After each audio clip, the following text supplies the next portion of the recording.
السلام علیکم ویورز، آپ پروگرام دیکھ رہے ہیں براس ٹیکس اور میں ہوں آپ کی ہوسٹ معروف قریشی. ہمارے ساتھ موجود ہیں ہمارے اینالسٹ جناب زید حامد صاحب. السلام علیکم سر. ویورز، براس ٹیکس میں خلافت راشدہ کے حوالے سے سیریز جاری ہے. آج اس سیریز کی 5th ایپیسوڈ یعنی 5ویں کڑی ہے. آج ہم اس میں ڈسکس کریں گے ڈیموکریسی اور ڈکٹیٹرشپ کو، یعنی آج کے زمانے میں ڈیموکریسی اور ڈکٹیٹرشپ کے خد و خال کیا ہیں، ان کے کیا ایٹریبیوٹس ہیں، یہ ہم جانیں گے آج کے پروگرام میں زید صاحب سے. جی زید صاحب. مارو دیکھیے، جیسے اس سے پہلے کہ ہم خلافت راشدہ کے اپنے نظام کی بات کریں، یہ بڑا ریلیونٹ لگتا ہے کہ ہم ماڈرن ڈیموکریسی اور ڈکٹیٹرشپ کی بات کریں، کیونکہ ہمارے پولیٹیکل تھاٹ پروسیس میں، پولیٹیکل سائنس میں اب یہی دو ڈاکٹرنز پڑھائی جاتی ہیں. آپ کو یہ کہا جاتا ہے کہ جی آمریت یا ڈکٹیٹرشپ کے مقابلے میں جمہوریت ہونی چاہیے، اور جمہوریت انسانوں کی تمام تکلیفوں کا مداوا ہے، اور جمہوریت نعوذ باللہ وقت کے دور، آج کے دور کا جدید خدا جو ہے وہ جمہوریت کو بنا دیا گیا ہے. جبکہ پیپل ڈونٹ ریئلائز دس کہ جو greatest thinker and philosopher of the time علامہ اقبال نے جمہوریت کے بارے میں یہ کہا ہے کہ یہ جو تم آزادی کی نیلم پری جس کو تم سمجھ رہے ہو، جس کو تم یہ سمجھتے ہو کہ فریڈم، لبرٹی، ایکوالٹی اور فریٹرنیٹی جس کے نتیجے میں تم کو نصیب ہو جائے گی اور ہر کوئی مادر پدر آزاد ہو جائے گا، بالکل اس جمہوریت میں اصل میں یہ استبداد کا ایک دیو ہے جو پاؤں مارتا چلا آ رہا ہے. یعنی اقبال نے جو تصویر اس کی کھینچی ہے تو ظلم و ستم کا ایک دیو ہے جو چلتا چلا آ رہا ہے، اور تم یہ سمجھ رہے ہو کہ آزادی کی نیلم پری ہے. اور یہ وہ نظام حکومت جس میں انسانوں کو گنا کرتے ہیں، تولا نہیں کرتے. آج اس بتوں کو ہم نے توڑنا ہے، بوتھ ڈیموکریسی اینڈ ڈکٹیٹرشپ. بڑا کرٹیکل پروگرام ہے آج کے حوالے سے کہ ڈیموکریسی، اگر آپ نظام حکومت آج دنیا میں دیکھیے، اس کی بھی مختلف شکلیں موجود ہیں. ویسٹرن ڈیموکریسی میں بھی، ایک انگلینڈ میں فار ایگزامپل ایک پارلیمنٹری ڈیموکریسی ہے، انہوں نے ایک طرف ایک کامیکل طریقے سے ایک بادشاہت کو بھی رکھا ہوا ہے، ملکہ بھی اپنی جگہ پہ ہے. اس کے بعد ایک پارلیمنٹری ڈیموکریسی بنائی ہے انہوں نے، جہاں انتخاب کر کے پارلیمنٹ ہوتا ہے، ایک وزیر اعظم الیکٹ کرتے ہیں. اسی طرح امریکہ میں پریزیڈینشل ڈیموکریسی رکھی ہے کہ جہاں پر ان کا ایک امریکی ایک صدر انتخاب کیا جاتا ہے. وہاں اس طرح پارلیمنٹری ڈیموکریسی، پرائم منسٹر کا کوئی کانسیپٹ امریکہ میں نہیں ہے. لہذا ڈیموکریسی کی بھی مختلف شکلیں ہو سکتی ہیں، یہ بات تو طے ہو گئی. تیسرا یہ کہ ایران میں بھی جمہوریت ہے، ایران میں بھی الیکشنز ہوتے ہیں. ایران میں بھی انہوں نے ایک پروسیس رکھا ہوا ہے کہ جس کے اندر پورا ملک الیکشن میں حصہ لیتا ہے، ووٹ دیتا ہے. ایران کے انتخابات پہ یہ لوگ جتنا مرضی اعتراض کرتے رہے، مگر یہ کبھی کسی نے نہیں کہا کہ فری اینڈ فیئر الیکشن انہوں نے نہیں کرائے یا وہاں جمہوریت نہیں ہے. ایران کو ڈکٹیٹرشپ نہیں کہتے، جمہوریت ہی کہتے ہیں، کیونکہ وہاں پورے الیکشنز ہوتے ہیں، پورا سارا سلسلہ چلتا ہے. That means that there are different forms of democracies available also. مختلف شکلیں اویلیبل ہیں اس کی. ایک بات آپ اور نوٹ کریں گے کہ جو ڈیموکریسی کا پولیٹیکل سسٹم ہے، یہ کیپٹلسٹ نظام حکومت میں زیادہ چل رہا ہے، وہیں پہ چل رہا ہے. یعنی جو کیپٹلسٹ سسٹمز ہیں، جہاں پہ بڑی بڑی دنیا میں جہاں پہ کیپٹلسٹ اکانومیز قائم ہے، وہاں پہ یہ ڈیموکریسی کو پروموٹ کرتے ہیں. اور ڈکٹیٹرشپ کو یہ وہاں پروموٹ کرتے ہیں کہ جہاں انہوں نے کمیونسٹ اکنامک ماڈل رکھے ہوئے ہیں. یہ ذرا نوٹ کریں اس کی وجہ کیا ہے. تیسرا جو ایک پولیٹیکل ماڈل ہے بادشاہتوں کا، اس کو ہم ذرا بعد میں ڈسکس کریں گے، کیونکہ سعودی عرب میں اور گلف میں یہاں پہ بادشاہت ہے. بالکل فی الحال ڈیموکریسی اور ڈکٹیٹرشپ کی بات کرتے ہیں. ڈیموکریسی کا جو نظام حکومت ہے، جس میں بنیادی طور پر تماشا وہ یہ مچاتے ہیں، مثال کے طور پہ اگر پاکستان کی مثال لیجئے تو یہاں پہ انہوں نے 200 سیاسی جماعتیں کھول دی.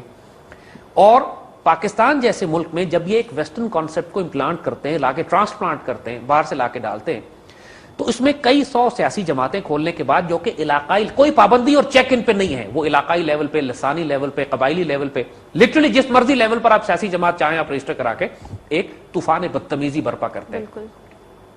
مغرب میں انہوں نے کیا کیا ہوا ہے کہ ڈیموکریسی کی، امریکہ میں بھی دیکھیں اور یو کے میں بھی دیکھیں، بڑی بڑی دو ہی پارٹیز ہیں، یعنی کانگریس، ریپبلکن، ٹوری اور لیبر. انہوں نے اپنے وہاں پہ اس کو تقسیم کیا ہوا ہے، اور جو سلیکشن یا الیکشن کرنی ہے وہ انہی سسٹمز کے بیچ میں سے ہوتی ہے. اگر آپ پیچھے جا کے دیکھیں ان دونوں پارٹیز کے، کہ ان دونوں پارٹیز کے پیچھے تو بیسکلی جو آپ کو نظر یہ آ رہا ہے کہ آپس میں ان کی آپس میں شدید لڑائی ہو رہی ہے، الیکشن میں حصہ لیا جا رہا ہے، مقابلے کیے جا رہے ہیں، کبھی ٹوری آ رہی، کبھی لیبر آ رہی، کبھی ریپبلکن، کبھی ڈیموکریٹس. اصل میں وہی industrial corporate sector, banking sector کے جو کنٹرول کر رہا ہے ان کے پورے معاشرے کو، وہ اس پورے پولیٹیکل پروسیس کو کنٹرول کرتا ہے. اسی لیے کیپٹلسٹ اس سسٹم کو زیادہ سپورٹ اس لیے کرتے ہیں کہ اس سسٹم کے اندر پیسہ دے کے، خرید کے، بیچ کے، مینوپولیٹ کر کے الیکشن ریزلٹس کو مینوپولیٹ کرنا بہت آسان ہوتا ہے. پاور گیم ہو.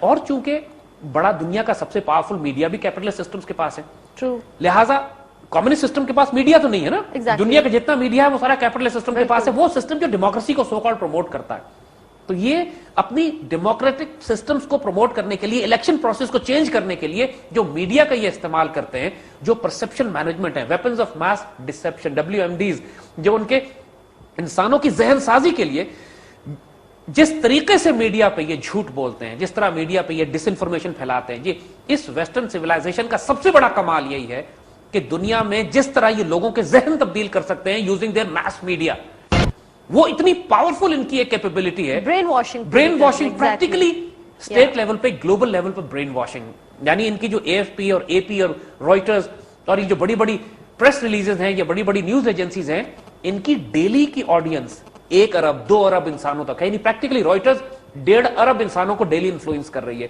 AFP AP جو ہے 1 ارب انسانوں کو ڈیلی انفلوئنس کر رہے ہیں. یعنی جسٹ امیجن دیئر پاور کہ یہ دن کو سیاہ کو سفید جس طرح مرضی چاہیں بنا کے دکھا دیں اور دنیا اس کو اسی طرح یقین کرتی ہے. تو اس سارے سسٹم میں, یہ ڈیموکریٹک سسٹم میں چونکہ ایک آوارگی ہوتی ہے, انسانوں کو اقبال کے الفاظ میں انسانوں کو گنا کرتے ہیں, تولا نہیں کرتے. تو میجورٹی ہمیشہ جاہلوں کی ہوتی ہے کسی بھی معاشرے میں, چاہے وہ امریکہ کا معاشرہ ہی کیوں نہ ہو.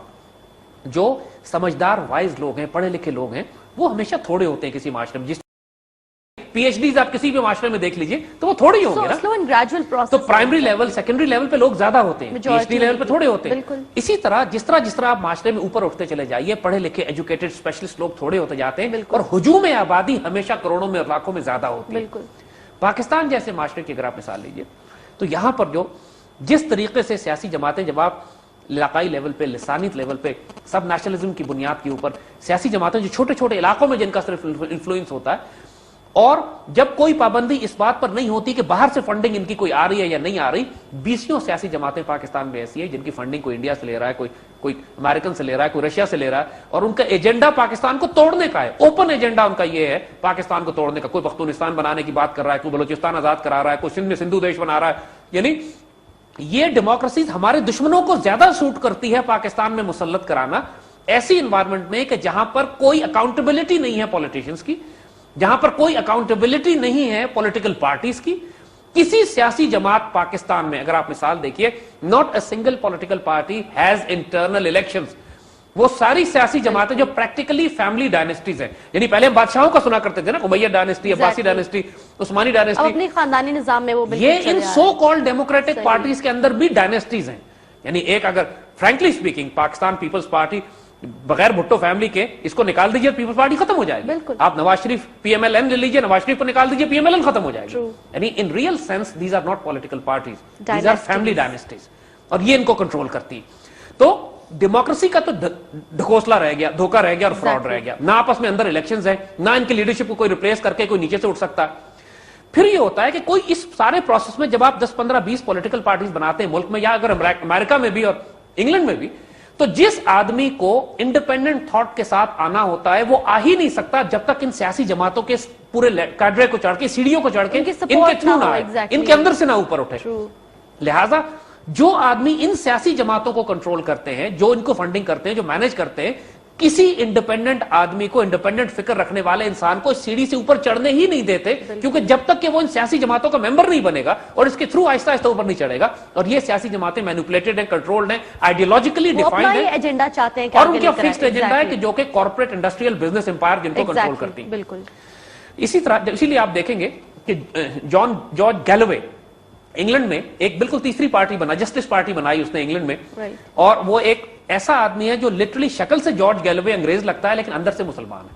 یعنی اس کا ساری کانسٹیٹیوئنسی بھی ہے جہاں سے وہ الیکٹ ہوتا ہے, وہ سارے وہاں پہ بنگلہ دیش کے اور پاکستان کے اور انڈیا کے مسلمانوں کا علاقہ ہے لندن میں, جہاں سے وہ الیکٹ ہوتا ہے, MP الیکٹ ہوتا ہے جارج. اور آؤٹ اسپوکن, صاف ستھرا آدمی, کھل کے بات کرنے والا, پورے سسٹم کو دھیڑ دیتا ہے. نہ وہ ٹوری پارٹی کا ہے, نہ وہ لیبر پارٹی کا ہے, نہ وہ ان دونوں پارٹی سے الگ اس نے تیسری پارٹی بنائی. لیکن اس بیچارے کو نہ بولنے دیتے, نہ نکلنے دیتے, نہ سامنے آنے دیتے, اس بات کے باوجود کہ اسٹرانگ کانسٹیٹیوئنسی لندن میں اس کی ہے, اور وہ چاہے تو اس کی آواز کو اس طرح دبا دیا جاتا ہے. اسی طرح رون پال اس دونوں سسٹم سے جو بنائے گئے تھے, جو امریکہ میں سسٹم بنا ہوا ہے, اس میں ایک تیسری آواز تھی جس نے وقت کے Zionist banking system, corporate industrial empire کو چیلنج کیا. اس نے کہا فیڈرل ریزرو بینک جو ہے کرپٹ ہے, اس کو آڈٹ ہونا چاہیے. اور امریکہ کو واپس گولڈ سٹینڈرڈز پہ جانا چاہیے، بینکنگ سسٹم کو چیلنج کیا، اس کو ایسے غائب کر دیا، مین اسٹریم میڈیا میں ذکر ہی کوئی نہیں رون پال کا، حالانکہ تمام میڈیا کی پار ان کے پاس، حالانکہ اوباما کے مقابلے پہ کھڑا تھا وہ، اور پاکستان میں دنیا میں کسی نے اس کا نام ہی نہیں سنا تھا، ٹوٹل بلیک آؤٹ کر دیا اس کو میڈیا سے، total black out. So the point we are trying to convey to you is, دوسری بات، اگر ڈیموکریسیز کی ہسٹری دیکھیں آپ، کہنے کو یہ جمہوریت ہوتی ہے، دنیا میں کہا جاتا ہے کہ no two democracies go to war, لہذا ڈیموکریسی بہت اچھا ہے، دنیا میں ڈیموکریسی پھیل جائے گی تو دو ملکوں میں کبھی جنگ نہیں ہوگی، اس سے بڑی خرافات دنیا میں کبھی نہیں سنی گئی۔ یعنی جتنا ظلم و ستم، جتنی قیامت دنیا میں برپا جمہوریت نے کی ہے، ڈیموکریسی نے کی ہے، اتنا تو چنگیز خان نے بھی نہیں کیا۔ 1945 کے بعد سے اگر آپ لے لیجئے، اور اس سے پہلے بھی پہلی جنگ عظیم اور دوسری جنگ عظیم میں جو ظلم و ستم انگلینڈ نے اور امریکہ نے کیا، ایٹم بم ڈیموکریسیز نے گرائے دنیا پہ۔ اگر اس اور دوسری جنگ عظیم کے بعد سے آج تک 20 کروڑ انسان تو ان ریکارڈڈ ہے کہ جو یہ one less wars of international finance جسے کہتے ہیں، کہیں پہ یہ پیسوں کے ذریعے، کہیں پہ فنڈ کنٹرول کا، IMF کے ذریعے، ورلڈ بینک کے ذریعے قحط برپا کر کے، جنگیں کروا کے، ملکوں میں فوڈ سپلائی کنٹرول کر کے جو دنیا میں جنگیں برپا کروا رہے ہیں، پوری دنیا پہ جو امریکہ کا 21 سینچری کا ایجنڈا ہے، امریکہ تو ڈیموکریسی ہے نا، تو دنیا میں کروڑوں انسانوں کو جو قتل کیا اس نے، ڈیموکریسی نے کیا۔ دیٹ مینس دا ڈیموکریسی کا مطلب یہ ہے کہ پوری دنیا پہ قتل و غارت کرنے کے لیے لائسنس مل جاتا ہے ان کو، اپنے آپ کو سفید چادر اوڑھ کے کہتے ہیں کہ ہم تو دودھ کے دھلے، ڈیموکریسی ہمارے پاس ہے، مگر پوری دنیا میں جو قیامت اور فساد انہوں نے ڈیموکریسی کے نام پر مچایا ہے۔ اور اگر آپ ایک بات اور نوٹ کریں، ڈیموکریسی اور ڈکٹیٹرشپ جو کہ کمیونزم اور کیپٹلزم کی بنیاد پہ کھڑے ہوئے ہیں، بنیادی طور پر دونوں اکنامک ماڈلز ہیں، کمیونزم بھی اکنامک ماڈل ہے، کیپٹلزم بھی اکنامک ماڈل ہے، دونوں کے پیچھے وہی زائنسٹ بینکرز ہیں، دونوں کا اوریجن وہی ہے۔ یعنی اگر آپ جتنا ظلم و ستم اسٹالن کے بعد اور اس سے پہلے سوویت رشیا نے کیا، روس نے جو ظلم و ستم دنیا میں مچایا، جو ڈکٹیٹرشپ نے جو ظلم مچایا دنیا میں، تباہی بربادی پھیلائی، چاہے وہ ایسٹرن یورپ میں ہو، سینٹرل ایشیا میں ہو، افغانستان میں ہو، اتنا ہی ظلم کیپٹلسٹ ڈیموکریسیز نے بھی کیا۔ افغانستان پہ انویژن، عراق پہ انویژن، پوری دنیا میں کروڑوں انسانوں کی تباہی بربادی، پورا افریقہ تباہ ہو رہا ہے ایڈ سے، وہ ایڈز وائرس جو انہوں نے لیبارٹری میں پیدا کر کے ریلیز کیے، کیونکہ پورے افریقہ کی آبادی کو انہوں نے کم کرنا تھا، کروڑوں اربوں روپے ڈالرز کی دوائیاں بیچنی تھی، ریٹرووائرل ڈرگز انہوں نے افریقہ میں، اور چونکہ یہ دوائیاں صرف یورپ تیار کرتا ہے، ان کی فارماسیوٹیکل بڑا بڑا انڈسٹری مافیا کنٹرول کرتا ہے، تیار کرتا ہے، لہذا بیچ رہے ہیں ایڈز کو پھیلا کے کہ جہاں پہ کیڑے مکوڑوں کی طرح، مکھیوں کی طرح انسان مر رہے ہیں، اور یہ سارا ظلم، فوڈ سپلائیز کنٹرول کرنا، دوائیاں کنٹرول کرنی، دنیا میں جنگیں برپا کرنا، یہ آج کل کی ماڈرن ڈیموکریسیز کر رہی ہیں۔ اب آپ کو سمجھ میں آئے گا اقبال کا وہ الفاظ کہ جس کو تم آزادی کی نیلم پر ہی سمجھتے ہو نا، ظلم و استبداد کا دیو ہے جو پاؤں مارتا چلا آ رہا ہے، تم لوگوں کو پتہ نہیں ہے کہ ہوگا کیا تمہارے ساتھ ان ڈیموکریسیز کے نام پر۔ اور دوسرا، پاکستان کو توڑنے کا سب سے آسان طریقہ یہ ہے کہ یہاں جمہوریت لے آیا جائے، کیونکہ اگر ایسی جمہوریت جس میں کوئی اکاؤنٹیبلٹی نہیں ہے، دیکھیے پاکستان کے کانسٹیٹیوشن میں لکھا ہے، ہم آپ کو صاف بات بتاتے ہیں، سب سے بڑی منافقت اس پورے ہمارے اس جوڈیشل سسٹم کی، ہمارے اس اکنامک سسٹم کی، ہمارے اس پولیٹیکل سسٹم کی کیا ہے؟ پاکستان کے آئین میں سب کانسٹیٹیوشن چیختے ہیں نا کہ آئین نافذ کر دیجئے، 73 کا آئین، 74 کا آئین، اس آئین میں 2 کلازز ہیں، آرٹیکل 63 64، یہ 2 کلازز ڈیفائن کرتے ہیں کہ پاکستان کی پارلیمنٹ میں کون لوگ اندر جا سکتے ہیں۔ یعنی آپ ایک ڈرائیور بھی رکھتے ہیں تو ایک اس کا کرائٹیریا ہوتا ہے نا، کتنے سال سروس ہو، اتنا لائسنس کی بالکل ایک ایلیجیبلٹی ہے نا۔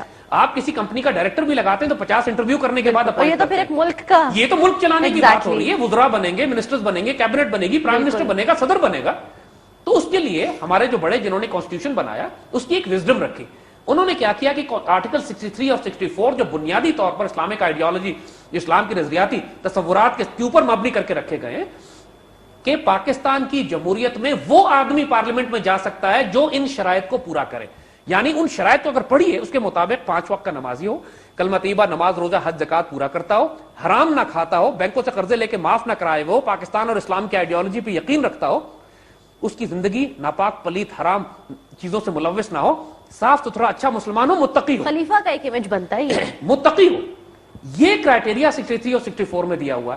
یہ لوگ سارے قسم کھاتے ہیں اس کے اوپر کہ جی ہم ان سارے، اب ہم اسلامی کانسٹیٹیوشن کو قائم کرنا چاہتے ہیں، جمہوریت ہونی چاہیے، مگر سارے ان آرٹیکل 63 اور 64 کو ایسے پرے کر دیتے ہیں جیسے وہ ایگزسٹ نہیں کرتا۔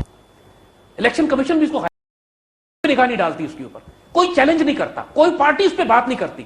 99% ایم این ایز اور ایم پی ایز جو اس وقت ہماری نیشنل اسمبلی میں بیٹھے ہیں، اگر آپ آرٹیکل 63 64 ان پر اپلائی کر دیں، سارے باہر ہو جائیں گے، نیگیٹ کرتے ہیں، یہ سارے باہر ہو جائیں گے۔ ان میں سے اتنے بڑی بڑی محفلیں انسانوں کی، سرکاری محفلوں میں، ذاتی گھروں کی محفلوں میں ان کی شرابیں چل رہی ہوتی ہیں، زنا، برائی، بدکاری عام ہے، حرام تو سارے کھائے ہوئے، اللہ ماشاءاللہ چند ایک تھوڑے ہوں گے کہ جو بچے ہوئے ہوں، اور اس کے بعد بینکوں سے قرضے معاف کرانا، زندگیاں ان کی ناپاک، رزق حرام حلال کی تمیز کوئی نہیں. پھر سب نیشنلزم, کوئی پختونستان بنا رہا ہے, کوئی بلوچستان توڑ رہا ہے, کوئی سندھو دیش بنا رہا ہے, آئیڈیالوجی آف پاکستان پہ یقین نہیں رکھتے. یعنی حال یہ ہے کہ پچھلے سال بلوچستان کے چیف منسٹر نے 15 اگست کو چھٹی دے دی جو انڈیا کا انڈیپینڈنس ڈے ہے. ایگزیکٹلی دیٹس وی ہم نے ہنگامہ کیا تھا. اس مرتبہ 14 اگست پہ جھنڈا چڑھانے کی جب باری آئی تو جھنڈا چڑھانے سے پہلے انہوں نے دل کا دورہ اپنے اوپر ڈال لیا اور ایسے پیچھے ہو گئے اور جھنڈا نہیں چڑھایا, اس محفل سے باہر چلے گئے. اور جب وہ محفل ختم ہو گئی تو دوبارہ گھوم کے واپس آ گئے اور کسی نے نہیں پوچھا کہ ہوا کیا. انہوں نے یہ ڈرامہ اس لیے کیا کہ ان کو جھنڈا نہ چڑھانا پڑے 14 اگست کو پاکستان کا. یہ لوگ کیسے اسمبلیز میں پہنچتے ہیں؟ اس لیے پہنچتے ہیں کہ آرٹیکل 63 اور 64 کو اپلائی نہیں کیا جاتا. یہ ساری ڈیموکریسی پاکستان کی فراڈ ہے اگر آپ اس کانسٹیٹیوشن کے آرٹیکل 63 اور 64 کو اپلائی نہیں کرتے. اس وقت سب چپ ہیں, سیاسی جماعتیں, میڈیا, مذہبی جماعتیں, ایوری بڈی سائلنٹ, اس لیے کہ 63 اور 64 جس کے مطابق متقی, اچھے, نیک, صالح مسلمان پارلیمنٹ میں آ سکتے ہیں, اور اس کرائٹیریا پہ 90-95% پارلیمنٹیرینز پورے نہیں ہو سکتے. لہٰذا اس کے بعد جب ایسے لوگوں کو آپ الیکشن میں اندر بھیجتے ہیں, مطلب اگر لیڈرشپ ہی ایسی ہوگی تو نیچے جب آپ اندر پارلیمنٹ میں ایسے لوگوں کو بھیجیں گے تو یہی منسٹرز بنیں گے, یہی کیبنٹس میں جائیں گے, یہی سب کچھ ہوگا. اس کے بعد یہ کہتے ہیں کہ جی جتنی مال و دولت ہے وہ ہمیں دے دو, خیانت ہم کریں گے. پھر ملک میں جو خیانت پھیلتی ہے, توبہ استغفار جو پھیلی ہوئی ہے, جو ملک میں لوٹ مار ہو رہی ہے, جو ہو رہی ہے, جو کرپشن ہے, جو نیپوٹزم ہے, جو ظلم مچایا جاتا ہے. اس لیے جب آپ دیکھو ایک کمپیوٹرز کا ایک سمپل رول ہے, گیگو جسے کہتے ہیں, گاربیج ان گاربیج آؤٹ. آپ گاربیج اندر بھیجیں گے تو گاربیج باہر نکلے گا. اور جب آپ نیک لوگ اندر بھیجیں گے تو اس ڈیموکریسی میں جو پاکستان میں قائم ہے, اگر اس میں کوئی خیر کی امید ہے تو وہ صرف اس صورت میں ہے کہ آپ آرٹیکل 63-64 کو اپلائی کر دیجئے. But if you don't apply this article 63 and 64 اور اس کو آپ پرے کر دیتے ہیں اور باقی کہتے ہیں یہ پورا کانسٹیٹیوشن نافذ کریں گے جا کے, then you expect nothing. then expect nothing. Because system انسانوں نے چلانا ہے. انسانی چور آپ اندر بھیج رہے ہیں, انسانی آپ ایسے بھیج رہے ہیں جو خیانت کرتے ہیں اللہ رسول کے ساتھ, وہ جو جنگ کرتے ہیں اللہ رسول کے ساتھ, جن کا اپنا ذاتی کردار. اور پھر ڈیموکریسی کی فنڈامنٹل ڈیمانڈ ہر کوئی اپنے آپ کو پیش کرتا ہے کہ مجھے بنائیے. حضور صلی اللہ علیہ وسلم کی حدیث شریف ہے جس کا مفہوم ہے کہ اللہ کی قسم ہم کسی شخص کو مسلمانوں کا عہدہ نہیں دیں گے جو خود اس عہدے کی طلب کرے گا, توقع کرے گا, اس کو ڈیمانڈ کرے گا. یہ تمام سسٹمز قرآن و سنت کے خلاف. یہاں پہ تو ٹکٹس مانگ رہے ہوتے ہیں, ٹکٹس مانگ رہے ہیں, لڑ رہے ہیں, پیسے لگا, بالکل. یعنی انویسٹمنٹ کی جا رہی ہے کہ منسٹر بننے کے لیے یا ایم این اے بننے کے لیے جتنا کروڑ ہم خرچ کر رہے ہیں, ایم این اے بننے کے بعد اتنا ہم نے واپس کمانا. Every thing is against Quran and سنت. کانسٹیٹیوشن کا ہمارا لا ہے, کوئی کام یہاں قرآن و سنت کے خلاف نہیں ہو سکتا. یہ لا کم از کم لا کی حد تک ہے. اگر صرف اپنے کانسٹیٹیوشن کو بائی ورڈ اپلائی بھی کر دینا تو یہ سسٹم خاصا ریفارم ہو سکتا ہے, لیکن چونکہ یہ نہیں کریں گے, لیکن مطلب بیس سیٹ ہوئی ہے لیکن امپلیمنٹیشن اسی لیے ہم کہہ رہے ہیں کہ یہ سسٹم چونکہ امپلیمنٹ نہیں کریں گے, کیونکہ امپلیمنٹ کرنے کا مطلب ہے کہ وہ فیوڈل فیملیز, وہ نواب, وہ وڈیرے, وہ سارے یہ سارے باہر ہو جائیں گے. جب باہر ہو جائیں گے تو پھر ہمیں ایسی ڈیموکریسی نہیں چاہیے. Then we don't want this. Then we want, سے بہتر ہے کہ پھر وہ کہ بابا بلے شاہ نے کسی نے کہا تھا کہ 4 کتاباں اتو لتھیاں, اتو لتھا ڈنڈا, 4 کتاباں کچھ نہ کیتیاں, سب کچھ کیتا ڈنڈا. You know the time comes کہ جب موریلٹی کچھ نہیں کرتی, اخلاق, لا, لیگل, لیگلٹی, 4 کتابیں کچھ نہیں کریں گی, لیکن پھر then you need a stick. تو یہاں پر بعض اوقات ایسی انوائرمنٹ میں کہ جہاں پہ کرپشن اتنی زیادہ ہو, جہاں پہ لوگ اتنے منافق بن رہے ہوں کہ جانتے بوجھتے جو اچھے قوانین بنائے گئے ہیں ان کو بائی پاس کر کے صرف اپنے ویسٹڈ انٹرسٹ کے لیے ملک کا بیڑا غرق کرنے پہ تلے ہوئے ہوں, تو وہاں پہ یہ ڈیموکریسیز نہیں چلتی. کنسیڈرنگ دا فیکٹ, دیکھیے ایسٹ پاکستان میں الیکشن کرائے گئے, لیکن ان الیکشنز کو انڈینز نے ہائی جیک کر لیا. مکتی بہانی کے ملیٹنٹس سے پورے ایسٹ پاکستان میں پھیلے ہوئے تھے, انڈیا نے کروڑوں روپے اس میں لگائے اور کسی کی جرت نہیں تھی کہ مکتی بہانی کے خلاف ووٹ دے سکتا, اور 100% ووٹ انہوں نے سیٹیں انہوں نے مکتی بہانی نے جیتی. یہاں کی حکومت اپنے آپ کو صاف بنانے کے لیے کہتی ہے جی سب سے زیادہ فری اینڈ فیئر الیکشنز تھے. پاکستان کی تاریخ کے سب سے کرپٹ الیکشنز 1971 والے تھے, 70 والے الیکشنز تھے, کہ جس کے نتیجے میں انڈیا نے میسیولی رگ کر کے پورے ایسٹ پاکستان سے مکتی بہانی کو جتوا دیا, مجیب الرحمان کو جتوا دیا, اور مجال نہیں تھی کسی کی اس کے بعد کہ ان کے خلاف کوئی بات کر سکتا. تو جہاں پہ اکاؤنٹیبلٹی نہ ہو, یعنی جہاں پہ یہ کوئی پتہ ہی نہ ہو کسی کو کہ فورن فنڈنگ کہاں سے آ رہی ہے, انویسٹمنٹ کون کر رہا ہے, اس سسٹم میں انارکی اور کیوس پھیلانے کے لیے کسی چھوٹے ملکوں میں خاص طور پر مغرب کو ڈیموکریٹک سسٹمز بہت سوٹ کرتے ہیں. کیونکہ جس طریقے سے عرض کیا نا کہ جس طرح میڈیا وہ کنٹرول کرتے ہیں, پیسے وہ ڈالتے ہیں, سیاسی جماعتیں وہ بناتے ہیں, پھر کرپٹ لوگوں کو قانون, جو اچھے قانون ہیں ان کو پرے کر کے آرٹیکل 63 اور 64 کرپٹ لوگوں کو آگے لے کر آتے ہیں. اس سسٹم میں آپ ڈیموکریسی کو اگر اپلائی کریں گے تو یہ ملک کے لیے خودکشی. دوسری طرف دنیا میں جو ڈکٹیٹرشپ سسٹمز بنے ہوئے, چاہے چائنیز سسٹم مثال ایک ہے, رشیا کی مثال اپنی ہے, دنیا میں جگہ جگہ جو کمیونسٹ اکانومیز ہیں, کچھ جگہ ایسی ڈکٹیٹرشپس بھی ہیں جو کیپٹلسٹ ہیں. مثال کے طور پہ سعودی عرب کی مثال ہے, UAE, گلف, یہ کمیونزم نہیں ہے یہاں پہ, لیکن یہاں بادشاہت ہیں, اس کی ہم بات الگ کریں گے. لیکن جہاں پر یہ کمیونسٹ آئیڈیالوجی کے ساتھ ڈکٹیٹرشپس انہوں نے بنائی ہیں, وہاں پر بھی پورا نظام ایک سیاسی جماعت چلاتی ہے, ایک فرد نہیں چلاتا, وہاں پہ کمیونسٹ پارٹیز ہیں جو اس نظام کو چلاتی ہیں, اور وہاں پر بھی لیکن ان کے پیچھے بھی وہی بینکنگ سسٹم ہے جو عرض کیا, کیونکہ انٹرنیشنل مانیٹری سسٹم کے ساتھ تو وہ بھی کنیکٹڈ ہے. صحیح. صرف فرق اتنا ہے کہ پرائیویٹ پراپرٹی کی اجازت ہے کیپٹلسٹ میں, وہاں پہ نہیں ہے, وہاں سب کو اسٹیٹ کنٹرول میں, یہاں انڈیویجول پراپرٹی ہے. مگر بنیادی طور پہ ان کی اصلیت وہی ہے.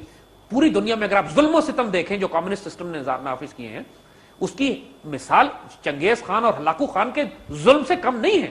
کم 15 لاکھ افراد افغانستان میں روس نے شہید کیے. پوری سینٹرل ایشیا کے اندر جو پچھلے 200 سال سے جن کی تباہی مچاتے ہیں, وہ تو چلے بازار کے.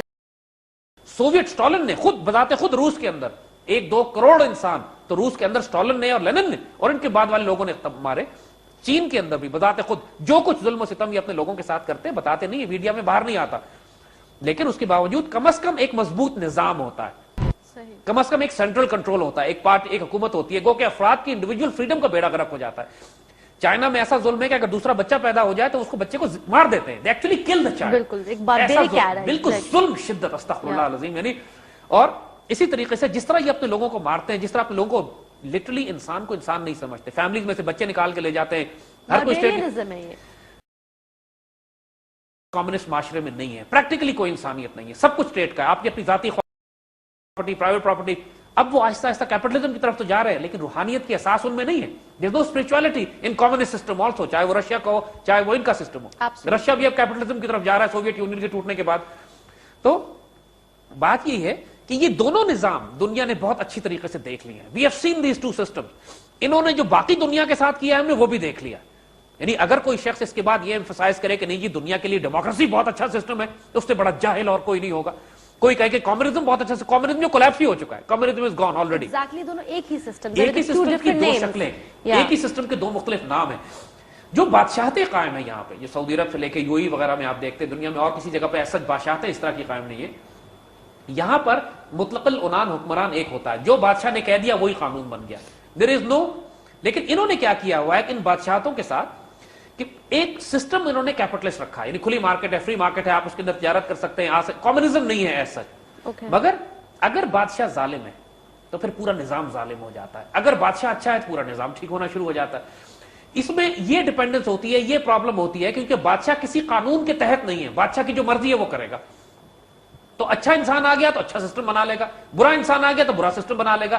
اور یہ ہیریڈیٹری ہوتا ہے بھائی سے, جس طرح سعودی عرب میں آپ دیکھیے کہ شاہ عبد العزیز کے بعد مختلف ان کے بیٹے ہی آ رہے ہیں. ابھی تک فرسٹ جنریشن جو ہے اس کے بیٹوں کے بیٹے وہی آتے چلے جا رہے ہیں, اور ابھی ہی نہیں آئی ہے. شاہ عبد العزیز کے بیٹے یہ سب چل رہے ہیں.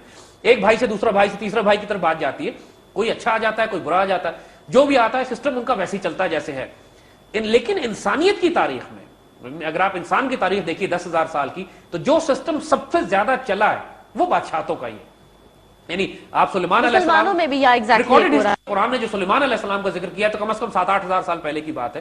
اس وقت سے لے کر آج تک پوری دنیا میں پورے جو میڈیول ایج ہے یورپ کا, اس میں بھی بادشاہتیں چلتی رہی ہیں, مسلمانوں بھی سلطان اور بادشاہ چلتے رہے. جو خلافت کا کانسیپٹ ہے وہ بالکل مختلف ہے انسانوں سے, جس کو ہم آگے ڈسکس کریں گے. مگر کمپیرزن آپ کو یہ دینا ہے کہ یہ 3 سسٹم جو دنیا میں چل رہے ہیں, آج تک پورے زمانے میں ڈیموکریسی تو کبھی بھی نہیں تھی. ڈیموکریسی تو شروع ہوئی ہے فرینچ ریولوشن کے بعد. ڈکٹیٹرشپ پریکٹیکلی جس قسم کی یہ کمیونسٹ پارٹی ڈکٹیٹرشپ, یہ پہلی جنگ عظیم کے بعد بادشاہتیں 6000 سال سے چلی آ رہی ہیں. مگر اسلام وہ ان تینوں سے مختلف ہے. It's absolutely different. یہاں پہ ہم تھوڑا سا کوٹ دینا چاہیں گے. We would like to give certain quotations. Napoleon Bonaparte کو یہ ظالم بادشاہ کہتے ہیں, بڑا اس بیچارے کے ساتھ ظلم کیا. اور نیپولین بوناپارٹ فرینچ ریولوشن کے بعد آیا تھا. نہیں, فرینچ اس نے رکھی, وہ فیل ہو گئی. اس کے بعد بوناپارٹ دوبارہ واپس آ گیا. تو بوناپارٹ کیا کہتا ہے, ذرا ہوش سے سنیے گا, یعنی انسان کے طبق روشن کر دے یہ اسٹیٹمنٹ بوناپارٹ کا. وہ کہتا ہے میں امید کرتا ہوں کہ وہ وقت زیادہ دور نہیں ہے جب میں تمام ممالک سے عقل مند اور پڑھے لکھے لوگوں کو جمع کروں گا اور قرآن کے اصولوں پر مبنی ایک حکومت قائم کروں گا جو واحد سچی حکومت ہوگی جو لوگوں کو حقیقی خوشی دے سکے گی. قرآن کے اوپر مبنی ایک حکومت قائم کروں گا پوری دنیا کے بہترین افراد کو جمع کر کے. Now this is the wisdom of Islam. اسلام ہجوم آبادی میں سے لوگ سلیکٹ نہیں کرتا, فائنسٹ لوگ نکالتا ہے. کریم, اس کریم کو حکومت دی جاتی ہے. اب یہ نہ ڈیموکریسی میں ہے, نہ ڈکٹیٹرشپ میں, نہ بادشاہتوں میں, یہ خلافت میں. اور ذرا ہوش سے سنیے گا دوبارہ دوسرا سٹیٹمنٹ. امیجن کریں بوناپارٹ جب کہتا ہے کہ میں امید کرتا ہوں کہ وہ وقت زیادہ دور نہیں ہے. بوناپارٹ اسلام سے بڑا قریب تھا, بلکہ کہتے ہیں کہ شاید اس نے اسلام قبول بھی کر لیا تھا آخر میں. That's the reason وہ اس کو اتنا propagate کرتے ہیں, اسی لیے اس کو ذلیل کرتے ہیں یہ. بالکل. اس نے ٹیپو سلطان سے قریبی تعلقات بنائے تھے, ٹیپو سلطان کے ساتھ مل کے اس نے گرینڈ ملٹری ایکسس بنایا تھا, اور وہ پوری دنیا میں ایک مسلم اور فرینچ الائنس بنانا چاہتا تھا انگریزوں کے خلاف, اس وقت کے کیپٹل سسٹم کے خلاف. تو That's very interesting It's fact. fascinating. Yeah. Bonaparte یہ بات کہہ رہا ہے کہ میں اسلام کے اصولوں پر مبنی, قرآن کے اصولوں پر مبنی And I've never read this before anywhere. یعنی بوناپارٹ ایٹ اسلام میں اس نے کامنٹ لکھے ہیں, Okay. اس نے یہ پورا کامنٹ ریکارڈڈ ہے. اچھا, جارج برنارڈ شاہ اپنی کتاب جینوئن اسلام میں کہتا ہے, اس نے genuine Islam, Bernard Shaw is one of the biggest thinkers of Europe, وہ کہتا یہ ہے کہ اگر کسی مذہب کو آئندہ 100 سالوں میں برطانیہ اور یورپ پر حکومت کرنے کا موقع ملا تو وہ مذہب اسلام ہوگا. ذرا آپ سنیے گا غور سے. میرا ایمان ہے, برنارڈ شاہ سیئنگ دس, کہ اگر ان شخص حضور صلی اللہ علیہ وآلہ وسلم کو کی طرح انسان جدید دنیا کی آمریت اختیار کرتے, یعنی اگر حضور صلی اللہ علیہ وآلہ وسلم کی طرح کا کوئی شخص جدید دنیا کا ڈکٹیٹر ہو, صحیح, تو وہ انتہائی ضروری امن اور خوشی حاصل کر کے اس دنیا کے مسائل حل کرنے میں کامیاب ہو جاتا.